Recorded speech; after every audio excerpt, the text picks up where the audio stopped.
একটা কথা অমান্য করেছিলেন, ওয়ালা তাকরাবা হাযিহিশ শাজারা।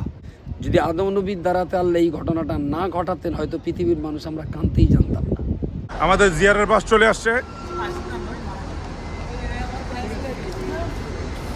চলো নামিদ ভাই উঠি।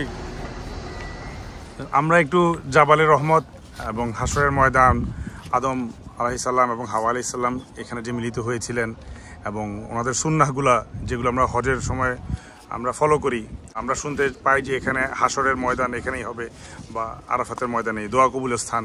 তো এই জিনিসগুলো একটু আমরা আপনার থেকে শুনতে চাই।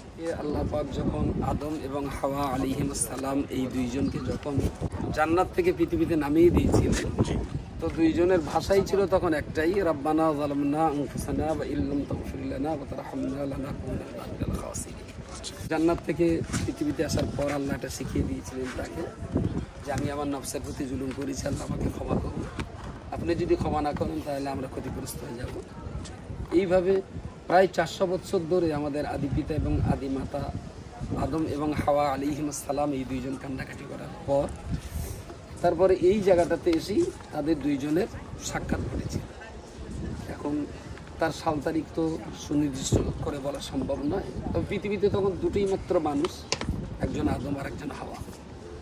সেইখান থেকে এই জায়গাটার নাম হয়েছিল আরাফাত। আরাফা আরবি শব্দের অর্থ হলো একে অপরের সাথে পরিচয় পরিচিতি হওয়া, এবং সেই তারিখটা ছিল মুহররম মাসের 10 তারিখ, আমরা যেটাকে আশুরা বলি। আর এই জায়গাটা ইসলাম প্রসিদ্ধ হজের ময়দান আরাফাত, সেটা জিলহজ মাসের 9 তারিখে প্রতি বছর অনুষ্ঠিত হয়।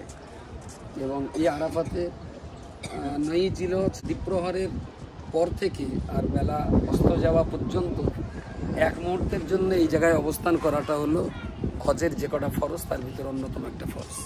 এখানে অবস্থান করা, যেটাকে হজের পরিভাষায় বলা হয় ওকুফে আরাফা। এই এরিয়াটা রাসূলুল্লাহ দেখিয়ে গিয়েছিলেন, সেই মতো আজকের দিনে যারা সরকারে আছে তারা মোটামুটি জায়গাটা এইভাবে চিহ্নিত করেছে। সূর্য অস্ত যাওয়ার পর এখান থেকে হাজী সাহেবরা মুজদালিফার উদ্দেশ্যে রওনা হন। এবং এই আরাফাতে আমরা যেটা জানি যে হাসরের ময়দানে বিচার শুরু হবে। আজকে তো আরাফাতের মাঠের এরিয়া এই ছোট্ট জায়গায় সারা পৃথিবীর মানুষের জামাত এবং বিচার এটা তো সম্ভব নয়। এবং সেই দিন আল্লাহ এই জায়গাটাকে আর অনেক প্রশস্ত করে দেবেন, বা কীভাবে করবেন সেটা মালিক তিনিই ভালো জানেন।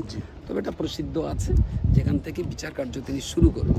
ওয়ালা তাকরাবা হাযিহিশ শাজারা, আল্লাহ বলেছিলেন জান্নাতের ভিতরে যে এই গাছটার ধারে কাছে যাবে না।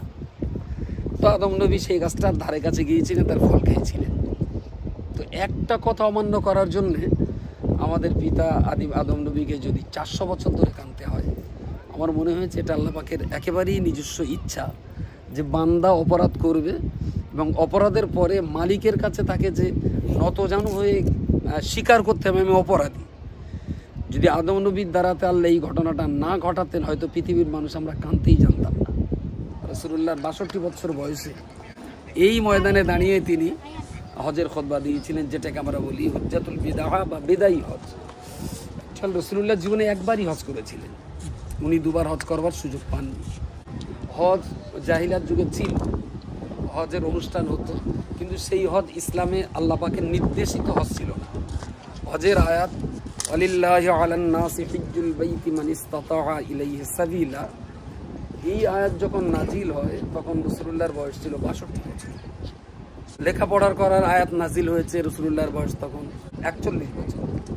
নামাজ এবং রোজার কথা যখন নাজিল হয়েছে তখন রাসূলুল্লাহর বয়স 51 বছর। রোজার আয়াত নাজিল হয়েছে তখন রাসূলুল্লাহর বয়স 53 বছর। আর যখন হজের আয়াত নাজিল হয়েছে তখন রাসূলুল্লাহর বয়স 62 বছর। তিনি সামনে মাত্র আর কম মাস বেঁচে থাকবেন। তো এতদিন হজ ছিল মানুষের মনের মতো হজ, আর রাসূলুল্লাহ যে হজটা করেছিলেন এর পূর্ণাঙ্গ বিধান আল্লাহ দিয়েছিলেন। তো কোরআনের এই আয়াত নাজিল হওয়ার পর প্রিয় রাসূল সাল্লাল্লাহু আলাইহি সাল্লাম যখন হজ করতে এলেন, মোটামুটি একটা ঐতিহাসিকরা তারা বলেছেন 1,20,000 মানুষ সাহাবী ছিলেন। তো তারা সেদিন এই জায়গায় দাঁড়িয়ে রাসূলুল্লাহর বক্তব্য শুনেছিলেন। এই পাহাড়ের পাদদেশে পার্টিকুলার এপাশ না ওপাশ, এই দিকটা না ওই দিকটা, সেটা সুনির্দিষ্ট করা কঠিন। একটা উটের পিঠে দাঁড়িয়ে তিনি বক্তব্য দিয়েছিলেন। সেই উটটাকে হাদিসের ভাষায় তার নাম রয়েছে আল কাসওয়া। জীবনের সবচেয়ে সাজানো গোছানো একটা পরিপাটি দীর্ঘমেয়াদী বক্তব্য রাসূলুল্লাহ এটাই দিয়েছিলেন। এত লম্বা ভাষণ তিনি কখনো দেন। এবং এই ভাষণটা এত গভীর তাৎপর্যপূর্ণ ছিল, আমার তো মনে হয় হাদিস, কোরআন আর পৃথিবীর যত দার্শনিকদের দর্শন আছে, যত বৈজ্ঞানিকদের থিওরি আছে, সমস্ত কিছুকে এক জায়গায় করে একটা চায়ের কাপে দিলে যেমনটা মনে হয়, রাসূলুল্লাহর বিদায় হজের এই খুতবাটা ছিল সারা পৃথিবীর জ্ঞানের খনিতে একেবারে নিঃশ্বাস বলা যেতে পারে। শান্তি, সম্প্রীতি, সৌহার্দ্য প্রতিষ্ঠা করতে গেলে যা যা লাগে তিনি বক্তব্যের ভিতরে সব কিছু বলেই দিয়েছিল। তোমরা নিজেরা যা খাবে, তোমাদের বাড়ির চাকর বাকর, দাস দাসী, কাজের লোকদেরকে কোথায় খাওয়াবে। অত্যন্ত ছোট্ট একটা কথা। যদি পৃথিবীতে এই জিনিসটা হিন্দু, মুসলিম, শিখ, ইসাই, খ্রিস্টান, বৌদ্ধ যে যাই থাক না কারণ যদি মানুষ হয়, যে আমিও মানুষ, আমার বাড়ির কাজের লোকটা সেও মানুষ, তো আমি রাত্রি যা যা দিয়ে ভাত খাবো আমার বাড়ির কাজের লোকটাকে দিয়ে তাই দিয়ে ভাত খাওয়াবো, তাহলে মনে হয় পৃথিবীতে আর বৈষম্য বলে কিছু থাকে না। আগামী বৎসরেও এই জায়গায় হজ হবে, লক্ষ লক্ষ মানুষ এখানে হজ করতে আসবেন, কিন্তু সম্ভবত সামনে বৎসরের ওই হজের মজলিসে আমার থাকা হবে না, এটা উনি বলে গিয়েছেন। তার আগেই তো কোরআনের এই আয়াতটা নাজিল হয়েছিল, ইন্নাকা মাইয়িতুন ওয়া ইন্নাহুম মাইয়িতুন, অন্যান্য মানুষেরা যেমন ইন্তেকাল করে কবরে যান, আপনাকেও যেতে হবে। তো এই আয়াত নাজিল হতে রাসূলুল্লাহ তো বুঝেই নিলেন যে আমার চলে যাওয়া অবশ্যম্ভাবী, মানে ওনার মিশন শেষ। এবং উনি এখান থেকে বলছিলেন যে আজকে ইসলাম পরিপূর্ণতা পেল। একদম একদম। তার পরপরই নাজিল হলো কোরআনের এই আয়াত, আল ইয়াউমা আকমালতু লাকুম দীনাকুম ওয়া আতমামতু আলাইকুম নি'মাতি। সিদ্দিক আকবর আবু বকর রাদিয়াল্লাহু আনহু রাসূলুল্লাহ থেকে এই আয়াতটা শুনলেন, জিবরাইল শুনিয়ে গেছেন, সিদ্দিক আকবর কাঁদলেন, সবাই আনন্দ করলেন যে ইসলাম পরিপূর্ণ হয়েছে। সিদ্দিক আকবর কাঁদলেন, রাসূলুল্লাহ জিজ্ঞেস করলেন কাঁদছো কেন? বললেন আমার কান্নার কারণ একটাই যে আপনার মিশন তো যখন পূর্ণ হয়ে গেছে সম্ভবত আপনি বেশি দিন দুনিয়াতে আর থাকবেন না, তো আপনার অবর্তমানে আমাদের উপায় কী হবে, সেই জন্য আমি কাঁদছি। রাসূলুল্লাহ বললেন হতাশ হওয়ার কিছু নেই, পৃথিবীতে জন্মালে চলে যেতে হয়, আমিও মানুষ, আমাকেও চলে যেতে হবে, হতাশ হওয়ার কিছু নেই। আমি তোমাদের কাছে আল্লাহর কোরআন এবং আমার সুন্নাহ রেখে গেলাম, আমার অবর্তমানে এই দুটোকেই তোমরা আঁকড়ে ধরলে পৃথিবীর কোনো শক্তি তোমাদের গোমরা করতে পারবে না, তোমরা সঠিক জায়গায় দাঁড়াতে পারবে। একটু আগে আপনারা একজন মুরব্বী থেকে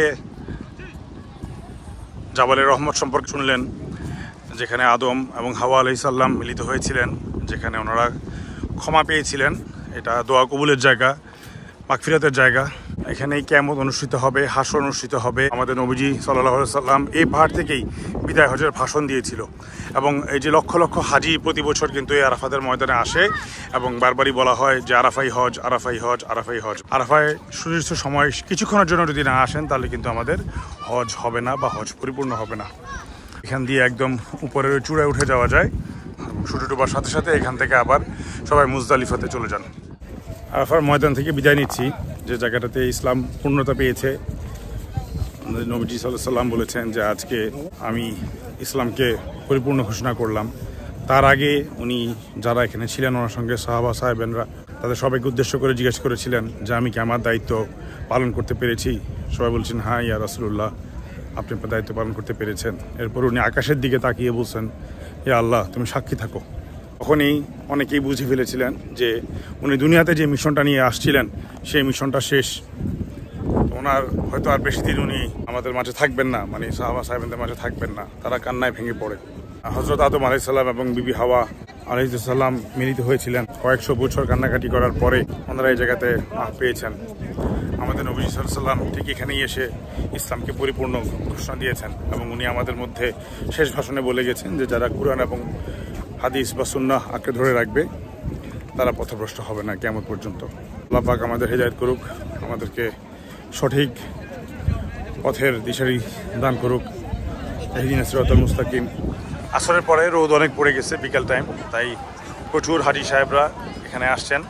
সবাই জিয়ারের অংশ হিসেবে জাবালে রহমত, রহমতের পাহাড়, আরাফার ময়দান বা হাসরের ময়দান, এই স্থানটা ভিজিট করতে আসে। আমরা এখন চলে আসছি জামারার প্রান্তে। এটা হচ্ছে মিনা। এখানেই হাজি সাহেবরা থাকেন এবং মিনার থাকার পরের দিন চলে যায় সবাই আরাফাতে। এখানে তিনটা পিলারে দেখতে পাচ্ছেন, একটা দুইটা তিনটা, এই তিনটা পিলারেই এখানে হচ্ছে বড় জামারা, মেরু জামারা এবং ছোট জামারা, যেখানে এসে হাজি সাহেবরা হরের সময় পাথর নিক্ষেপ করে। এই সামনে যে আপনারা বিল্ডিংগুলো দেখতে পাচ্ছেন এটা বাংলাদেশি ইঞ্জিনিয়ারকে নিয়ে বানানো এবং এখানেও কিন্তু হাজি সাহেবের সামনের দিকে এরকম আরও বিল্ডিং হবে যেখানে হাজি সাহেবরা থাকতে পারবেন। সামনে যে পাহাড়টা আপনারা দেখতে পাচ্ছেন এটাই হচ্ছে জাবালে নূর। এই পাহাড়ের হেরা গুহাতেই কুরআন অবতীর্ণ হয়েছিল। সুবহানাল্লাহ। মিনা, মুজদালিফা, আরাফা সব কিছু দেখে এখন যাওয়ার সময় আমরা জাবালে নূরটা দেখে গেলাম, আলহামদুলিল্লাহ। তো এগুলো সবই দোয়া কবুলের স্থান।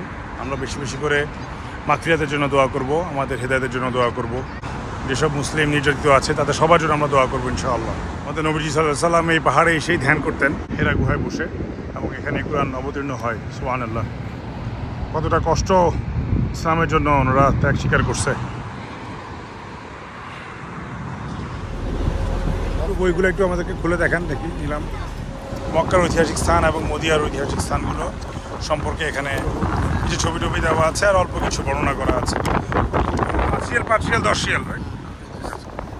এই ছোট এই বাচ্চাটা বিক্রি করতেছে, ওর থেকেই নিলাম, আলহামদুলিল্লাহ। ওর নাম হচ্ছে আহমেদ। আহমেদ, আল্লাহ হাফেজ।